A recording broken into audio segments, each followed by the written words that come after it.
This video contains a truth that has changed the lives of many people. If you are having health problems and have ever felt stuck, please subscribe to the channel and leave a comment in the comment section so we can share useful knowledge together. Have you ever sat in your favorite chair, staring out the window, and wondered why the world just feels heavier? The colors don't seem quite as bright. Your favorite music doesn't lift your spirits like it used to, and some days, it feels like even brushing your hair takes more energy than it should. If this sounds familiar, you're not alone and you're not broken. Growing older brings its own beauty and wisdom, but it also brings changes that can feel confusing and overwhelming. Sometimes those changes are physical achy knees, stiffer mornings, but other times, the changes are quieter, emotional, and we don't always have the words for them. That quiet heaviness, that cloud that hangs over your day, that's not just getting older. It could be depression, and the sooner we recognize it, the better life can become. I'm here today not just as someone with decades of experience in healthcare, but as someone who's sat beside thousands of people just like you seniors, who thought they were just feeling off, when in reality, they were struggling with something very real. Depression isn't a weakness. It's not something to feel ashamed of. And most importantly, it's not something you have to go through alone. Today, we're going to talk about 5 signs of depression in seniors that are often missed or mistaken for something else. You may not even realize they're connected, but once you know what to look for, it becomes a lot easier to get help or to help someone you love. And help is not only possible, it's often simple, gentle, and life-changing. Before we begin, I want you to feel safe here. You're among friends. If there's something you've been going through, maybe you fell off, or you're worried about your spouse, or you've lost interest in things that once brought you joy, I invite you to share that in the comments below. You're not alone, and sometimes just saying it out loud is the first step toward healing. Let's talk about it. Let's support each other. So let's start with one of the most common and most overlooked signs. You're tired all the time. Not just the normal kind of tired that comes after a long day or a poor night's sleep. This is a kind of tired that seems to cling to your bones. Even after a full night's rest, you wake up feeling drained. You make your morning coffee, sit down to read the paper, and it's like your body and mind just say, "That's enough for today." You might chalk it up to age, but here's the truth. Aging doesn't have to feel like exhaustion. Chronic fatigue, especially the kind that doesn't improve with rest, can be a sign of depression. When our minds are carrying a heavy emotional load, the body reacts. It slows down. It conserves energy. You might find yourself napping more during the day, but still feeling sluggish when you wake. And the worst part? This type of fatigue can make it harder to stay active, see friends, or do the things that used to bring you joy, which then makes the depression worse. It becomes a cycle. But here's the good news. This cycle can be broken. Once we identify what's really going on, we can take the right steps to lift that weight. Now let's talk about another sign that's easy to miss, especially if you're someone who's always been independent and self-reliant. You've stopped doing the things you used to enjoy. Maybe you used to bake every weekend or tend to your garden. Maybe you love taking long walks, playing cards with friends, or simply chatting on the phone with your sister. But now, you just don't feel like it. You can't explain why, you just don't have the drive. That lack of interest isn't laziness, and it's not just a phase. It can be a red flag. We call it loss of pleasure, and it's one of the most telling signs of depression. When the brain is struggling, it starts to dim the lights on all the things that once brought joy. You might still go through the motions, you still make dinner, still take your medication, but that inner spark just isn't there. I've heard many older adults say things like, "Well, I've had a good life," or "I guess this is just how it is now." But I want to tell you something clearly. It doesn't have to be that way. That spark, it's still in you. Sometimes it just needs a little help to shine again. Here's a little story from one of my patients, with her permission. Her name was Joan, 72 years old.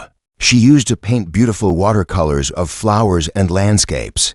But after her husband passed, the brushes stayed dry. For nearly 2 years, she told me, "I just didn't see the point." But after recognizing the signs of depression and getting support, a combination of gentle therapy and the right medication, she started painting again. And when she showed me her first new piece, tears in her eyes, she said, I thought that part of me was gone forever, but it was just waiting. You might be feeling the same way, and that's okay. But remember this, the parts of you that brought light and meaning to your life are still within you. They're not gone. They're just waiting to be invited back. If any of this feels familiar, if you've been tired beyond reason or have stopped doing things you once loved, I want you to know you're not alone, and it's not your fault. Depression in seniors is more common than most people realize, but the good news is it's also very treatable. You don't have to suffer in silence. You don't have to accept this as your new normal. There's more we need to talk about. Depression doesn't always show up in obvious ways, and sometimes it hides behind things we think are just part of life. But once we know what to look for, we're already halfway to feeling better. Let's keep going. And sometimes the hardest part isn't the sadness, it's the numbness. The way the world starts to feel gray even when the sun is shining. If you've ever sat by the window, watched the trees swaying gently, and felt nothing, you are not alone. That's where we left off, and now, I want to talk to you about something else that can be just as quiet, just as sneaky. Let's talk about a change that many people don't connect with depression. Withdrawing from things you once enjoyed.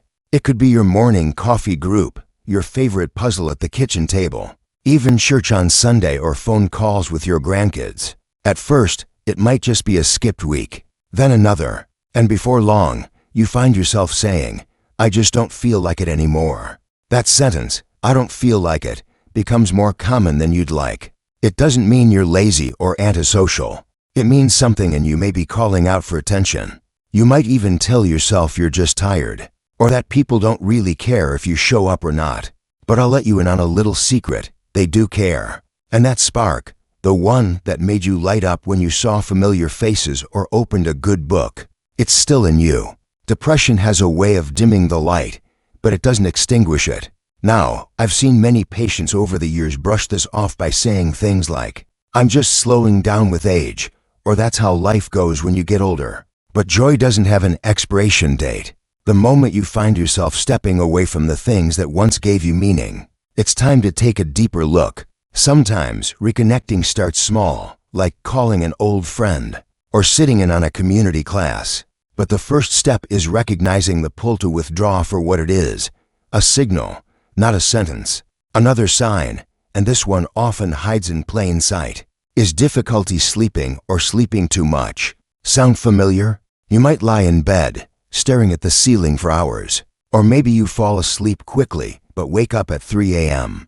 wide awake with thoughts you can't seem to shake. On the flip side, maybe you sleep much more than usual, but still feel exhausted when you wake up. That's not just getting older. That's your body and mind saying, hey, something's off. Poor sleep can be a vicious cycle. The more tired you feel, the less energy you have to do things that make you feel good. And the less active and engaged you are, the worse you feel mentally and emotionally. It's like being stuck in a fog with no clear way out. And yet, even this can change. Sometimes, improving sleep starts with simple changes to your routine, or a conversation with your doctor. And in other cases, it means looking closer at what's going on emotionally. Here's something else I want to talk about, and it's perhaps the most hidden sign of all: unexplained aches and pains. Strange, isn't it? Depression doesn't just live in your thoughts. It can show up in your body. Aching joints, back pain, headaches, even digestive issues. I've had patients chase those symptoms for months, sometimes years, thinking it was arthritis or a stomach bug. But once we addressed their depression, the physical pain started to lift. See, when your mind is weighed down, your body often carries part of that burden. And if no treatment or medication seems to be working for the pain, it's worth asking yourself, could this be something deeper? Now, I want to pause here and remind you, none of these signs mean you're broken. They don't mean you're weak or that you've failed in any way. If anything, they're proof of how hard you've been working to carry on, even while carrying something heavy inside. And it's okay to admit that it's heavy. It's okay to ask for help setting it down. You've lived through so much: eras, revolutions, heartbreaks, and triumphs.